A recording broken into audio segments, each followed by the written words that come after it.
Առավոտայեմ Էլեն Միրզոյան։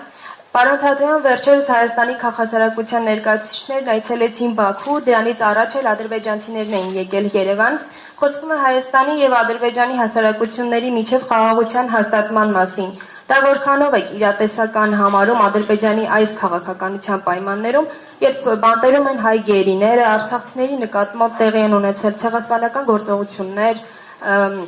նրանք չեն կարողանում վերադառնալու անվտանգ ապրել իրենց հայրենիքում, ադրբեջանական զորքերն օկուպացված են պահում Հայաստանի Հանրապետության տարածքը, իսկ այդ երկրի քաղաքական ղեկավարությունը շարունակական տարածքային պահանջներ է ներկայացնում Հայաստանին։ Այս պայմաններում իրական խաղաղություն հնարավոր է ըստ ձեզ։ Շնորհակալություն, սա շատ կարևոր հարց է։ Իմ դիրքորոշումը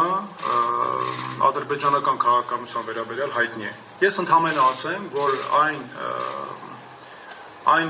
մարդիկ, ովքեր գնացին Ադրբեջան եւ հիմա տարածում են ակտիվ ադրբեջանական ուղերձները, այդ մարդիկ ինձ համար Նիկոլ Փաշինյանի գործակալներն են, Նիկոլ Փաշինյանի ներկայացուցիչներն են։ Ես այդտեղ որևէ պատասխանատվություն տարբերություն չեմ տեսնում։ Եվ նրանք հիմա Նիկոլ Փաշինյանի այդ քաղաքականությունն իրագործելով եւ անձամբ Փաշինյանը պատասխանատու լինելով դրա համար ավելի է բացում Ադրբեջանի ձեռքերը, որպեսզի մեր նկատմամբ էլ ավելի մեծ վտանգավոր քայլեր ձեռնարկեն։ Իմ դիրքորոշումը սրա հետ կապված հստակ է։ Խաղաղության օրակարգի հետ կապված ակնհայտ է, որ Փաշինյանը ամբողջությամբ ձախողել է այդ օրակարգը։ Չի կարող մի